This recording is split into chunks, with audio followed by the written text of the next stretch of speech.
Hello everyone, I'm your host Emerson, and we are here too. Today, we want to talk about a special tradition from Goa and Buro. In this presentation, we will tell you about this tribe and their sea worship ceremony, how it connects to SDG 14, and how we decide to promote it. But at first, let me introduce our teammates. This is Lucas, Ula, Lily, 跟陈凤华。principal, you guys know, I'm a principal, right? And let me get into the first part, the tribal activity.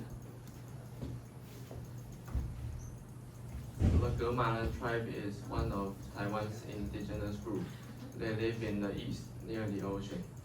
Every year, they hold a sea worship ceremony to thank the ocean. They offer food, sing songs, and dance, and sometimes go out in canoes. It's a way to show respect to the sea and to remember their culture. This ceremony has been passed down for many years. This tradition also teaches people to protect nature. Gumala elders says we should not take too much from the sea and we should keep it clean. They teach young people not to overfish or pollute. So the ceremony is not just a celebration, it's also about living with care and protect our nature and respect them.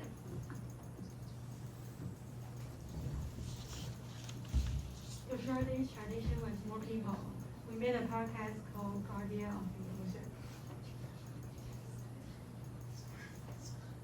We use iPhone voice memos to record it. In the podcast, we talk about what the ceremony means and why it's important today. Our goal is to help students and teachers learn more about the culture and the ocean. We will share our podcast through school website and post it with locals.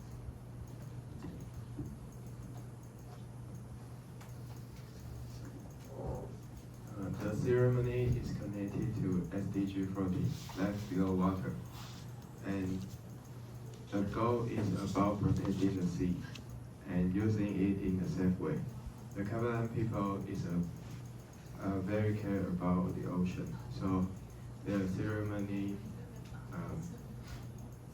show us how to live in a way that respects nature, and it's a great example of how culture helps us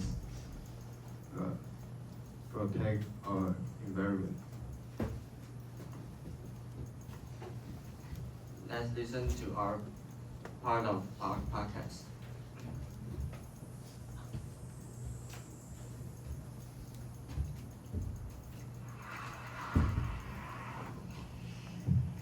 Alright, let's get started. Our podcast title, Guardians of the Ocean, the Gurmala Worship Ceremony.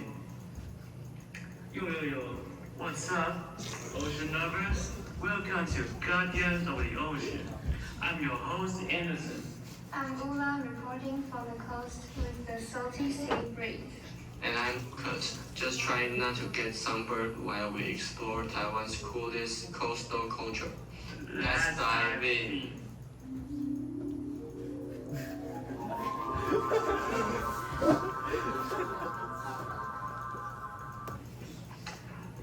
Part 1. Who are the Gurmala people? So, picture this. You are living by the ocean, surrounded by mountains, and your whole life depends on the sea.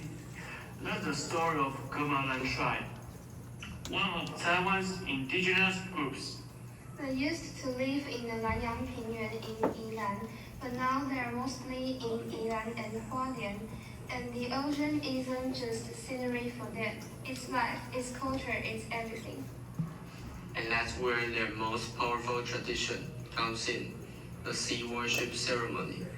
No, it's not just waving at the waves. It's a deep, meaningful ritual to thank the ocean for all it provides.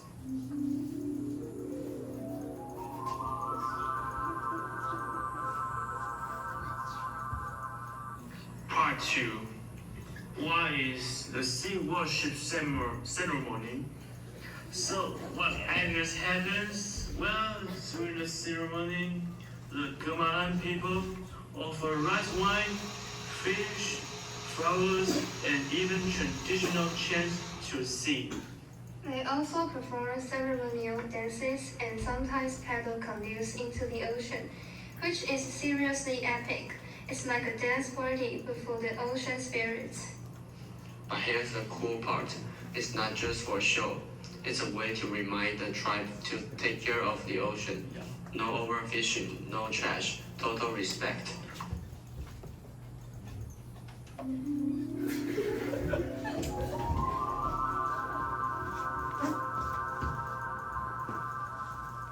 Part 3.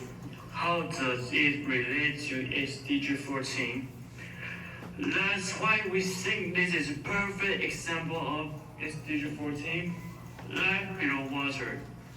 That's one of the United Nations global goals to protect our oceans.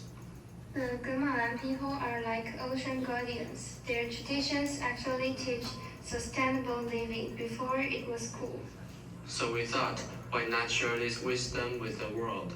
That's why we are doing this podcast.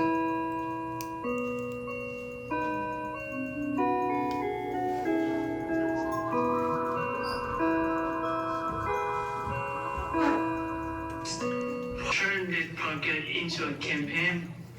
Posters, QR codes, Spotify uploads, the works. We'll even have some traditional Gumalan music and maybe get interviews with elders or eco-warriors.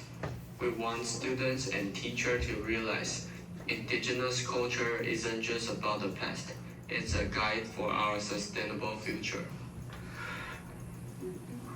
So what can you do? Dear listener? Easy. Respect the ocean, reduce plastic, and share this podcast. And maybe next time you go to the beach, you'll hear the waves whispering, "Thanks, bro." Thanks for turning into guardians of the ocean. Protect culture, Protect nature, protect the sea. Share this podcast, y'all. So embarrassed. Okay. And this is our job distribution, and yeah, you can see it. Reflection. This project helps us understand the value of both cultural heritage and environmental protection. By learning about the Gumalan tribe's sea worship ceremony, we saw how traditional beliefs support sustainable living. Making the podcast with just an iPhone was a new challenge, but it improved our teamwork and communication. We realized that even simple tools can make difference when we work together for a meaningful cause.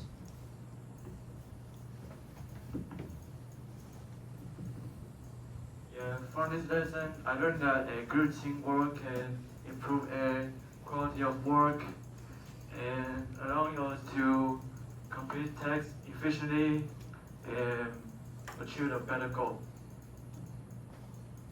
In this class, I got to try audio editing for the first time. I wasn't really familiar with it before, but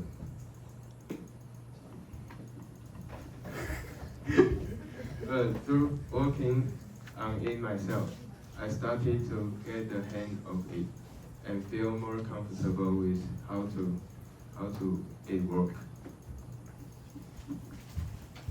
The group project helped me learn about the Gumalan, an indigenous group in Taiwan. I learned about their daily life, traditional festivals, and how these are connected to the SDGs and global ocean problems.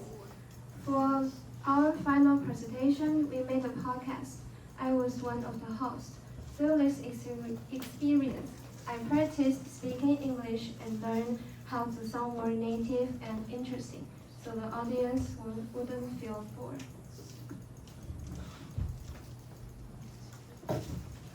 Through this report, I learned about the traditional festival of the Gumalan people and the importance of the zero resource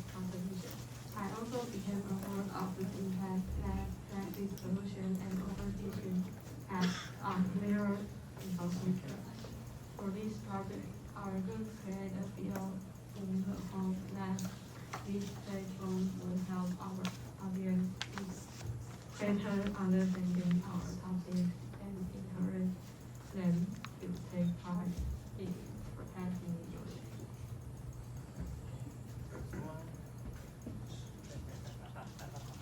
Hey, this is the end of the presentation. Thank you guys. Yes, thank you.